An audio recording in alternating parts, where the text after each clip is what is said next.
Thank you so much for inviting me here. I'm going to tell a story today about how we in Bellona Foundation work and how we are thinking. We started Bellona 25 years ago, just after the Chernobyl accident. The reason was that we wanted serious information to be spread about the environmental challenges. We did that in different ways. Many remember us from breaking into factories and digging up waste. It's quite a good way to create a trademark until some of the directors realized that it's better to invite us in and have a coffee and discuss the problems. At that time, our main challenge was to get the environmental issues up on the agenda, to show that we have a common problem. During the 25 years I've been working in Bellona, I think more and more the whole story has been to move from pollution to solution. And with that, I mean that it's not only easy to dig a barrel of dangerous waste, it's much more complicated to tell what to do with it. And to create an environment and a foundation that could take care of this, we had to develop a strategy with highly skilled people to develop strategies for the solutions. We have been working with industry pollution. We have been mapping all the nuclear waste in Russia. We have been working with carbon capture and storage. We have been working with electrical cars because we have to show what we are fighting for, not only what we are fighting against. For me, it's important that I live in a country, many would call it, at least I would call it, a country of petroholics. And there is a need to be a kind of antabus for that, and I often consider our organization to be that. But in a country that sells oil and gas, that when it's burned is close to 3% of all the CO2 emissions globally, that we 4.6 million people have the income of, it is an extremely high moral obligation to use that income to create new solutions. And we have used our experience from working in Norway to work abroad. We are employed around 20 people in Russia still. We have been fighting with the KGB and we won. And we have been established in the US because there's another way of thinking there. Yesterday we opened a new office in Poland because they have huge challenges. So we are active in many, many different areas. We see that when we provide good facts and that we're able to create examples that could make precedents, we could achieve big results. 4 years ago, our organization said, what kind of weapons do we really have to combat global warming? The International Climate Panel had just concluded with that the rich countries had to reduce the CO2 emissions the next 40 years with more than 80%, the developing countries with more than 50%. And at the same time, 2/3 of the global population needs more energy. They have a right to more energy. How are you going to do this? The next 15 years, more than 3 billion people needs work. How are we going to combat global warming and poverty at the same time? We started to go through the literature, and all the politicians is very often keen to talk about lifestyle changes, and I promise you that's a complicated issue, and it's really complicated to find scientific reports and documentation on what lifestyle change could do to combat global warming. But we saw that energy efficiency is really important, and that the income from energy efficiency could pay for a lot of the other environmental efforts we had to take. Yesterday, I was together with the Norwegian Prime Minister up at the melting plant Finnfjord, who now invests 700 million to save 40% of the energy they use to produce ferrosilicium. They are my heroes. That's half an Alta power plant that they are saving, and we need to find these different possibilities. To be able to work with the solutions, Bellona 15 years ago created a cooperation program with the business companies.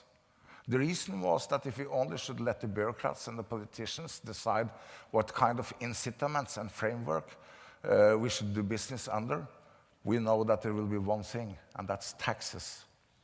We challenged the industry to tell us what kind of incitments and regulations and framework do you need to be able to do the change?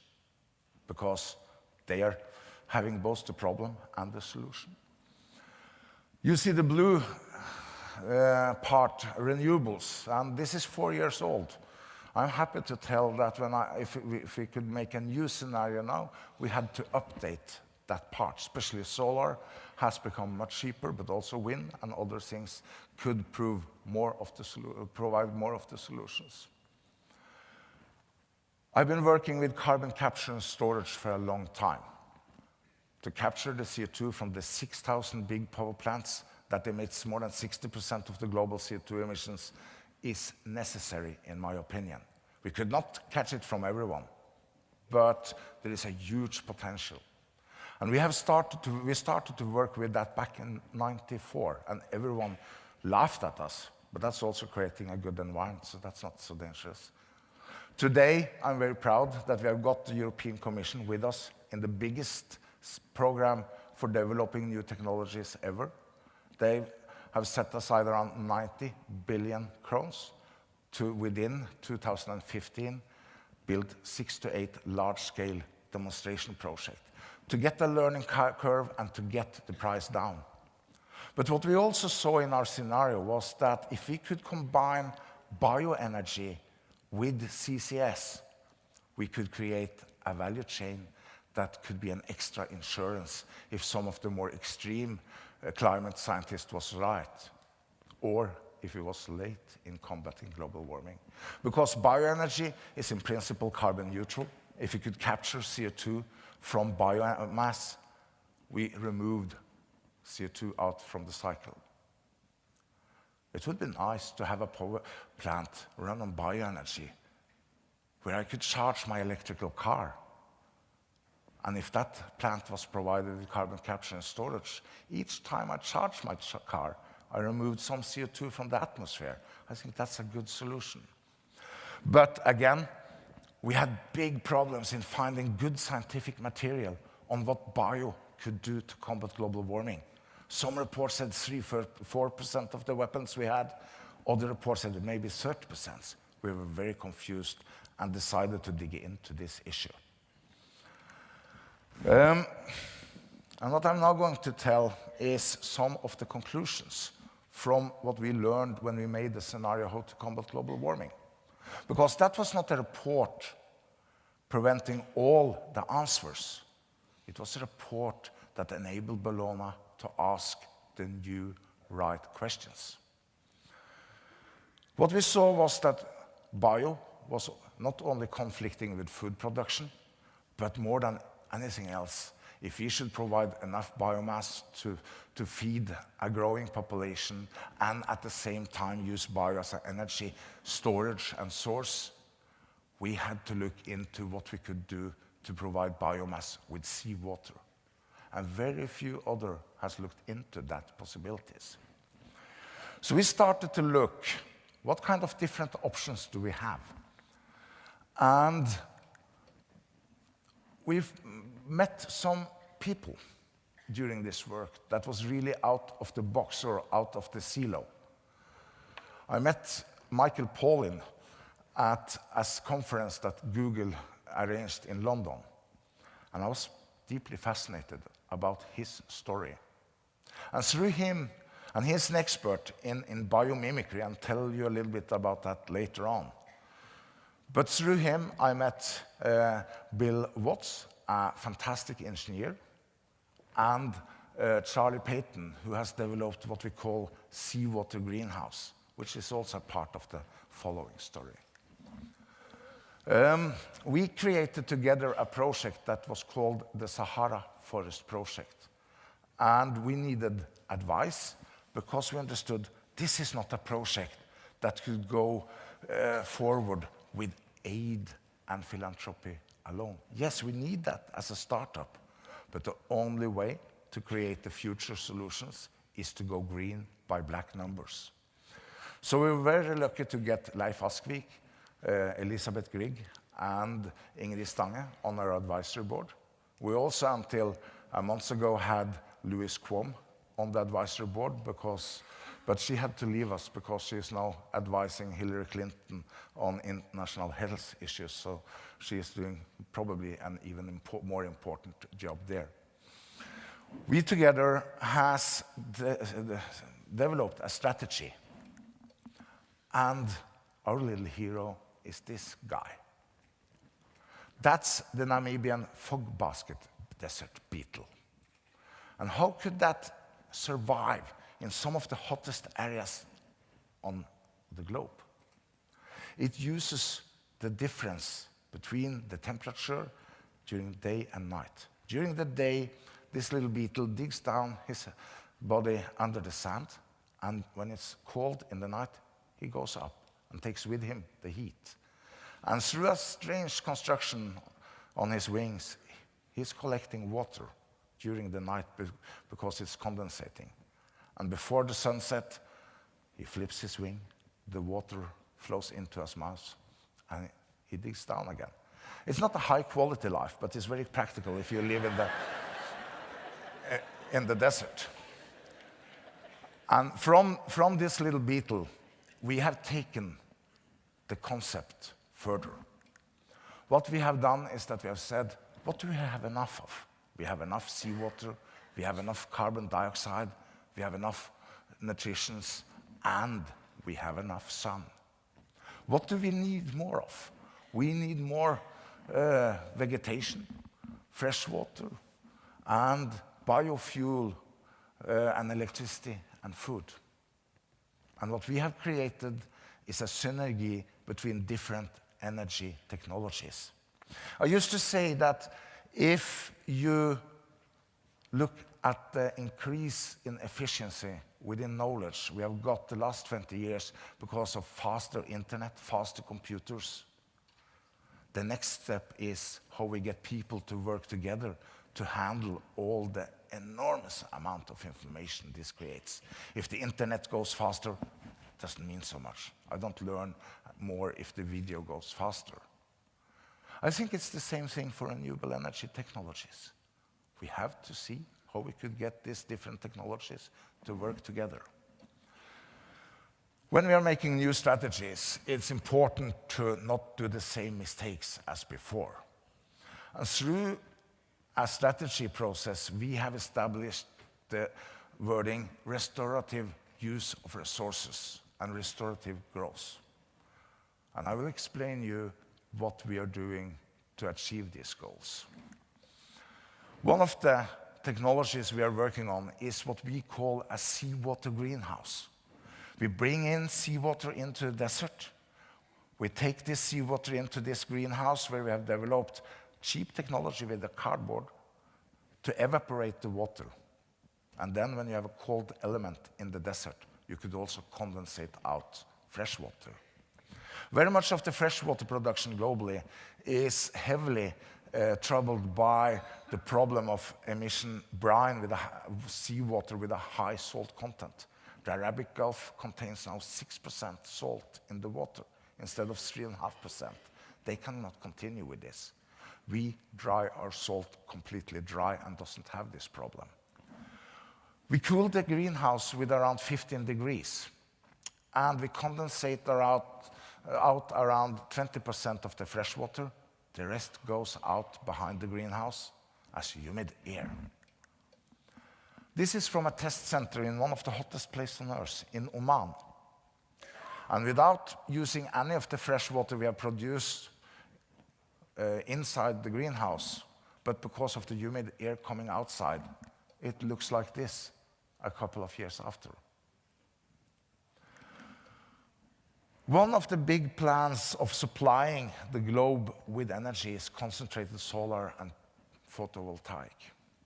And the EU has large plans for developing concentrated solar power in the Middle East and in North Africa. They're going to spend 16 billion euros before 2017 on establishing an electrical grid system from this region to transport the energy. And concentrated solar power is today custom made, but when it becomes large scale deployed, we expect the price to really go down.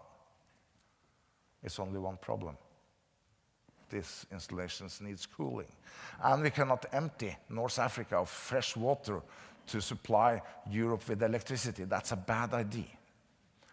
So we have developed technologies to cool these installations with seawater instead.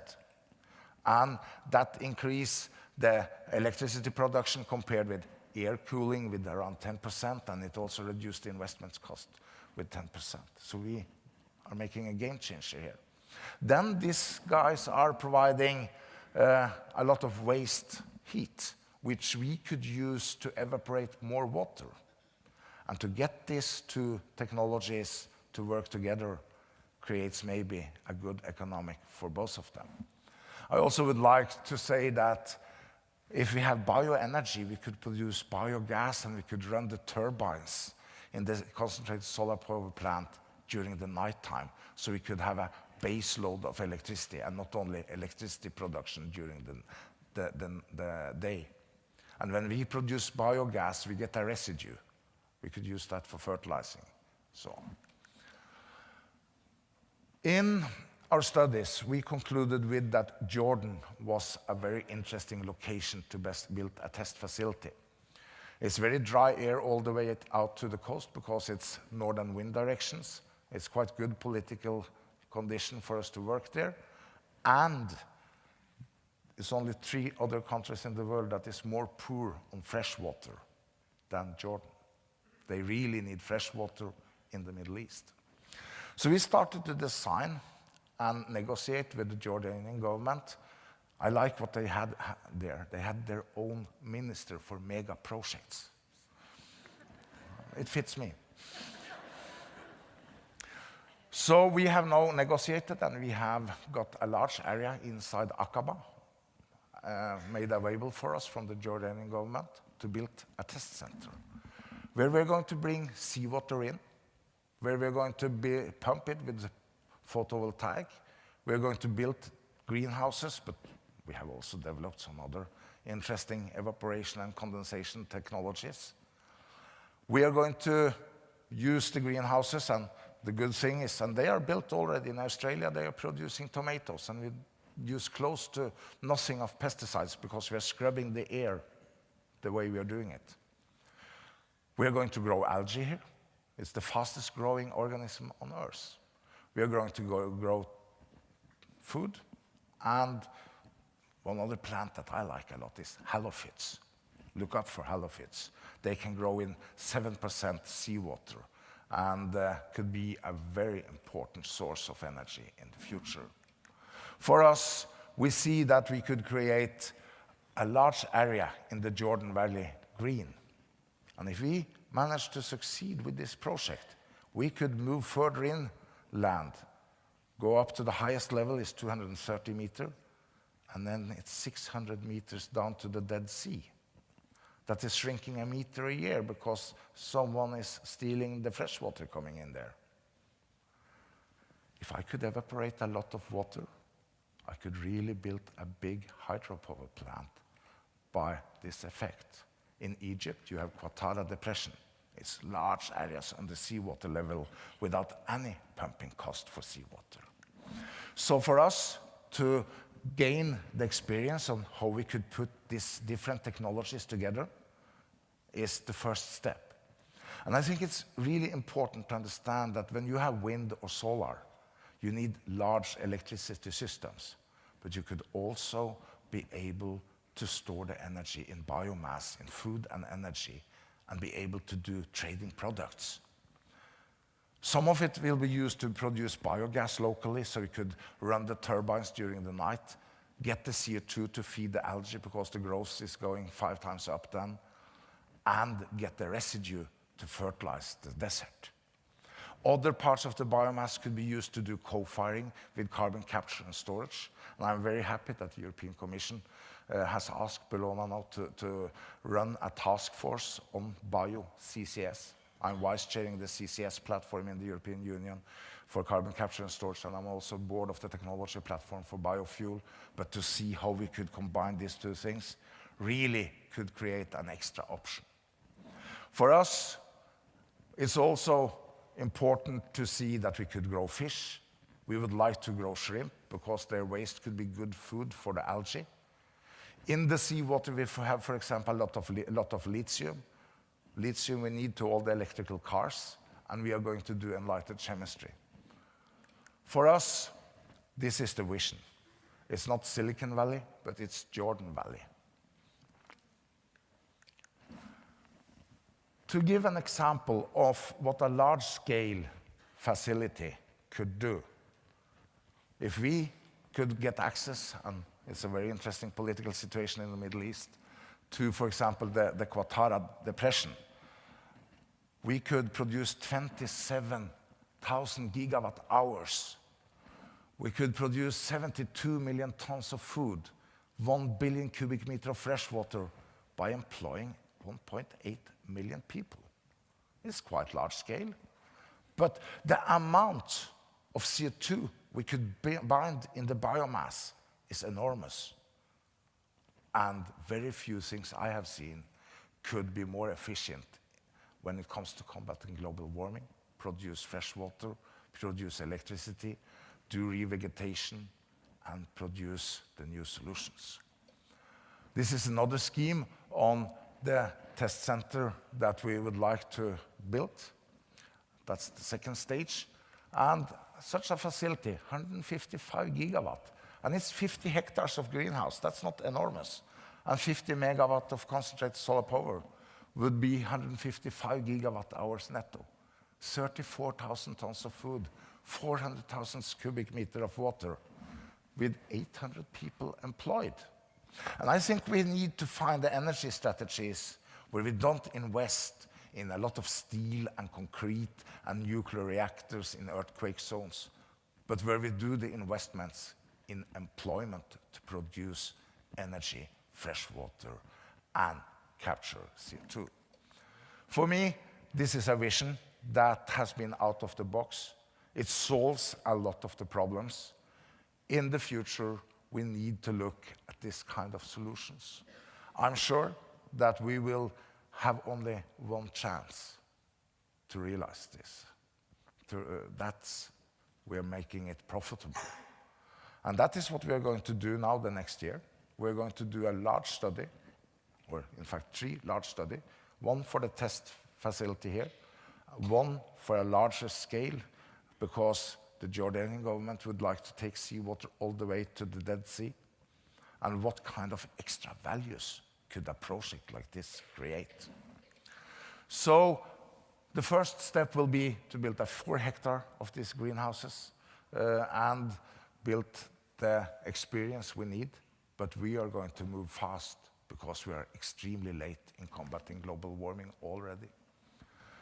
It's not one solution, it's many solutions, and they work together.